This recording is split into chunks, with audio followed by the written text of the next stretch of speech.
اعوذ باللہ من الشیطان الرجیم بسم اللہ الرحمن الرحیم یا ایھا الذین آمنوا کتب علیکم الصیام کما کتب علی الذین من قبلکم لعلکم تتقون۔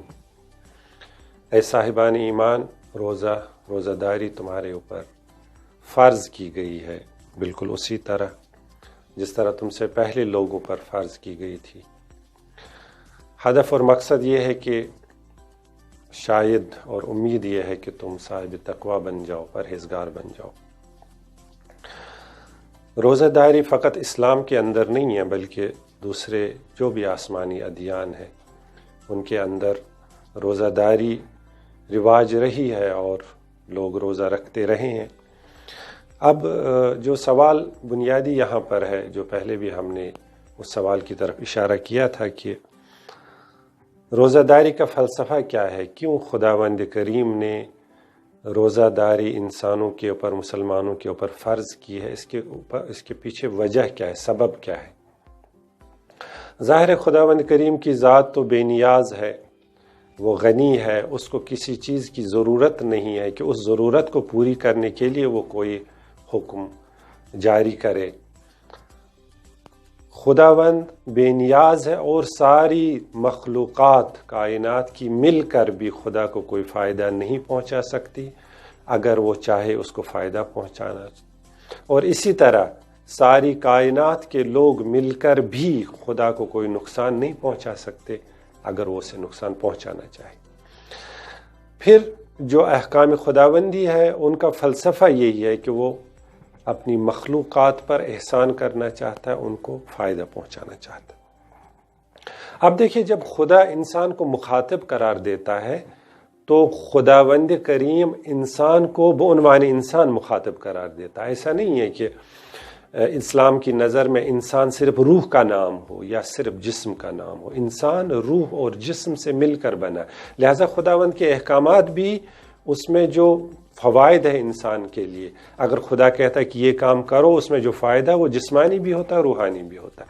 اور اگر خدا منع کرتا ہے کسی کام سے تو اس میں چونکہ انسان کے لیے، اس کے جسم اور روح کے لیے نقصان ہوتا ہے، نقصان دہ ہوتا ہے وہ امر، وہ کام، لہذا خداوند منع کرتا ہے۔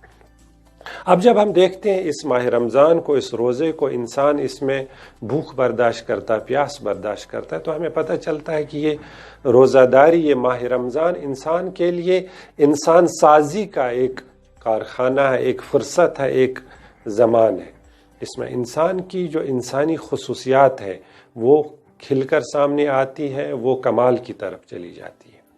انسان جب بھوک برداشت کرتا ہے، جب پیاس برداشت کرتا ہے، تو اسے احساس ہوتا ہے کہ اگر کوئی شخص بھوکا ہے، پیاسا ہے، تو اس سے کتنی تکلیف ہوتی ہے۔ لہذا انسان اس ماہ رمضان کے ذریعے تربیت پاتا ہے اور وہ اس انسانی درد کو اپنے اندر محسوس کرتا ہے۔ جیسے کہ علامہ اقبال کا بھی ایک شعر ہے کہ درد دل کے واسطے پیدا کیا انسان کو، ورنہ طاعت کے لیے کچھ کم نہ تھے کروبیاں۔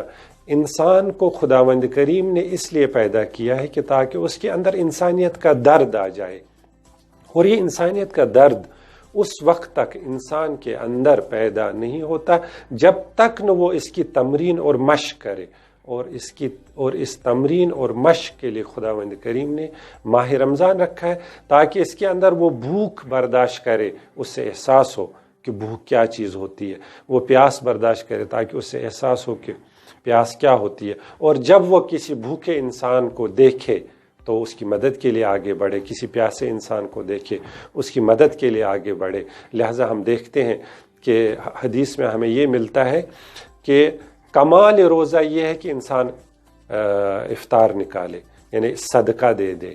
یعنی انسان جب اس مرحلے سے گزرتا ہے، اس تمرین اور مشق کے مرحلے سے گزرتا ہے، فوراً انسان خدا کے راستے میں صدقہ دیتا ہے، زکوٰۃ فطرہ دیتا ہے، تاکہ اس کے ذریعے سے دوسروں کی بھوک اور پیاس کو مٹایا جا سکے۔ لہٰذا ہم دیکھتے ہیں کہ یہ ماہ رمضان یہ انسان سازی کا مرحلہ ہے، اس میں انسان کی صفات کمال کی جانب چلی جاتی ہے اور اس میں کمال آ جاتا ہے۔ والسلام علیکم ورحمۃ اللہ۔